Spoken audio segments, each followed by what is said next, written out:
Hello everyone, welcome to comes Hindi. आज हम बात करेंगे एमओ यानी कि गोलियों के बारे में। तो इसमें हम उनको बड़ी सारी अलग अलग तरह की कैटेगरीज में या ग्रुप में रख सकते हैं। अलग अलग प्रकार की होती हैं। कई लोग बस सिर्फ यही कई लोगों का मानना होता है कि गोली एक बंदूक में लगाए जाने वाला एक उसका ज़रूरी हिस्सा है, जिसको लग जाए उसकी जान जा सकती है या चली जाती है। लेकिन सिर्फ इतना ही नहीं है, इससे और भी बहुत ज़्यादा कुछ है। जैसे कि एक होती है साधारण गोली, जिसका आगे का हिस्सा, अगला सिरा नुकीला या पॉइंटेड होता है। उसके अलावा दूसरी होती हैं हॉलो पॉइंट बुलेट्स, जिसके आगे में ड्रिल मशीन चला के उसकी नोक को बिना धार का कर दिया जाता है। जिससे होता ये है कि जब वो जिसे भी उससे चोट पहुंचाई जाए तो उसको बहुत ज़्यादा नुकसान या उसका गोली द्वारा किया जाने वाला जो डैमेज, नुकसान जो है वो बहुत ज़्यादा बढ़ जाता है। तो ये तो सबसे पहले दो बेसिक प्रकार हो गए। उसके बाद सबने ये सुना होगा और फिल्मों में देख भी रखा होगा कि बंदूक के आगे लोग साइलेंसर या सप्रेसर लगाते हैं। आवाज़ बंद हो जाती है, आवाज़ बिल्कुल भी नहीं आती या नहीं के बराबर ही आती है, जिससे शोर नहीं होता और मारने वाला लोगों को मार कर निकल जाता है।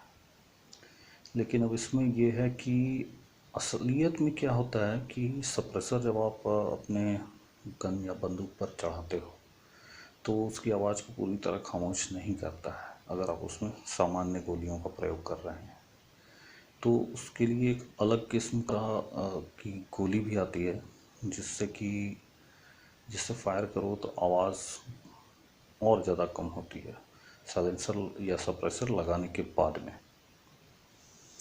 ये एक और प्रकार हो गया गोलियों का, साइलेंट एमओ भी कह सकते हैं इसे।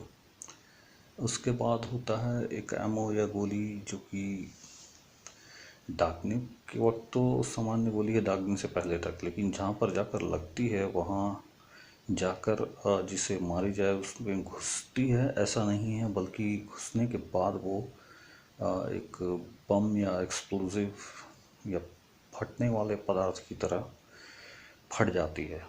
तो ये हो सकता है कि आपने जिसे मारी उसके शरीर में जाकर फट जाए, आपने जिस चीज़ पे मारी वहाँ पर जाकर फट जाए, तो इसे कहते हैं एक्सप्लोजिव एमो। उसके बाद दो और तरह के एमो हो सकते हैं जिनको कहते हैं कि आर्मर पियर्सिंग। अब यहाँ आर्मर क्या है? आर्मर जैसे कि बुलेट प्रूफ जैकेट या बख्तर बंद गाड़ियाँ जिन्हें हिंदी में कहते हैं और इंग्लिश में शायद याद नहीं आ रहा, सॉरी। तो ऐसी गाड़ियाँ या ऐसी चीज़ें जो आपको गोलियों से बचाने के लिए बनाई जाए, उनको छेद कर जो गोलियाँ पार हो जाए उन्हें कहते हैं आर्मर पियर्सिंग राउंड्स। अब इसमें जैसे कि मैंने बताया दो तरह के होते हैं। एक लाइट आर्मर यानी कि एक जो ऐसा आर्मर या बुलेट प्रूफ जैकेट जो बहुत ज़्यादा भारी न हो और एक हद तक ही अपने ऊपर आक्रमण को झेल पाएँ, उनको छेदने के लिए बनाई जाती हैं। जैसे सामान्य कार, अब उसको छेदने के लिए लाइट आर्मर पियर्सिंग राउंड आपका काम कर जाएगा। लेकिन अगर वही आपने हेवी आर्मर जो है, जैसे कि नॉट श्योर वेदर टैंक हो सकता है या नहीं, ये इसके बारे में मेरे को पक्का नहीं है, बट फिर भी मोटी चादरें और मजबूत किस्म की बुलेट प्रूफ जैकेट्स आदि को छेदने के लिए जो बनाई जाती है उसे हेवी आर्मर पियर्सिंग राउंड कहते हैं। तो ये तो ऑलमोस्ट हो गई गोलियों के प्रकार।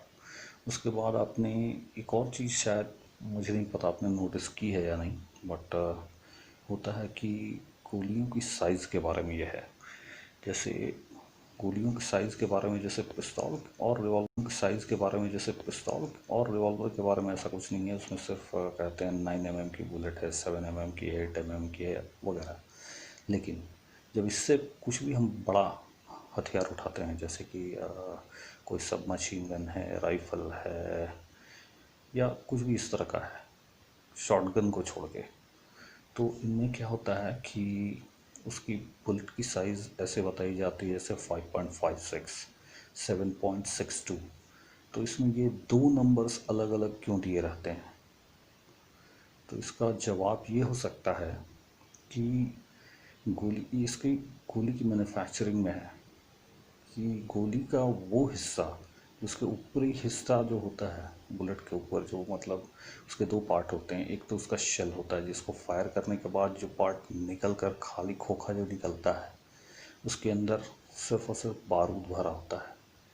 उसके ऊपरी हिस्से पर ठोका हुआ होता है जो हिस्सा, वो है असली आपका बुलेट या प्रोजेक्टाइल, जो कि जाकर आप जिसे मारते हो उसे लगता है।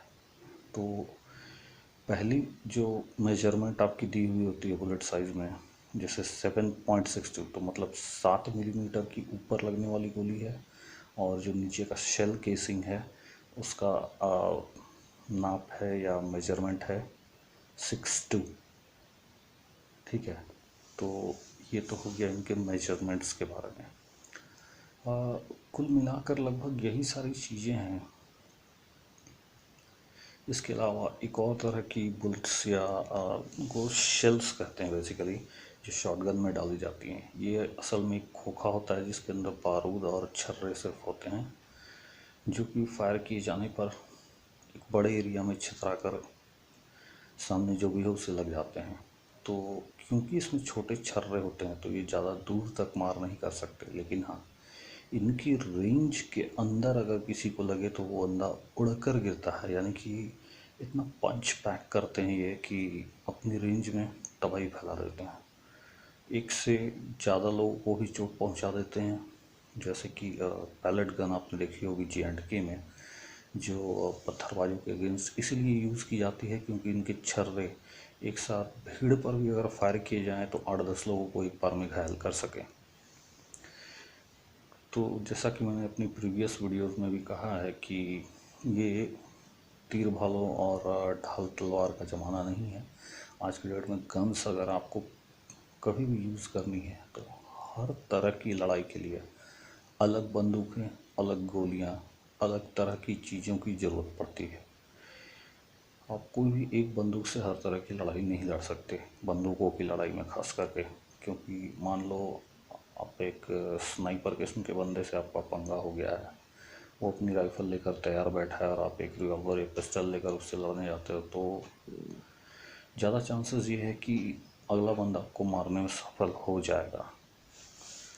तो इन्हीं चीज़ों को ध्यान में रखते हुए मैं सिर्फ इतना कहना चाहूँगा आखिर में इस वीडियो को समाप्त करते हुए कि जब भी अगर आप खुद कोई हथियार खरीदने का सोचें तो अपनी ज़रूरतों को ध्यान में रखें। और उसके अलावा बेसिक ये जानकारी भी इसलिए देना चाहूँगा आप लोगों को कि भगवान न करे कभी किसी को हथियार इस्तेमाल करने की ज़रूरत पड़े। तो अगर आपको इन बेसिक चीज़ों की जानकारी होगी तो हो सकता है आपकी जान बचने के चांसेस ज़्यादा हों। तो इसी के साथ आप लाइक करें, शेयर करें, चैनल को सब्सक्राइब करें, घंटी बजाएं, जिससे कि सबसे पहले आपको नोटिफिकेशन मिल जाए कि मेरी नई वीडियो आ चुकी है। वीडियो पसंद आई तो ज़रूर बताएं, नहीं पसंद आई तो भी बताएं। ये भी बताएं कि मैं क्या और अच्छा कर सकता हूँ, किन और हथियारों की जानकारी आपको शेयर करूँ। अभी मैं दूसरों के बनाए वीडियोस अपने वीडियोस में ज़्यादा ऐड नहीं कर रहा क्योंकि यूट्यूब बड़ी जल्दी कॉपीराइट स्ट्राइक मार देता है। और अभी मैं इस ट्यूटोरियल बनाने या इस तरह के वीडियोस बनाने के प्रोसीजर को सीख रहा हूँ। उम्मीद है कि जल्दी ही सीख जाऊँगा तो और बेहतर वीडियोस बनेंगी। Thank you. एक करेक्शन यहाँ 7.62, तो 7.7 जो है वो आगे की बुलेट का साइज़ नहीं है, 7.62 आगे की बुलेट है। और जो नीचे वाला पार्ट है उसका उसके बाद इंटू 39, 45, 53, 57 कुछ ऐसा लिखा रहता। तो जो इंटू के बाद वाला पार्ट है वो केसिंग का साइज़ है, और वो जो ऊपर वाला जो है वो है 7.62। तो इस गलती के लिए सॉरी है।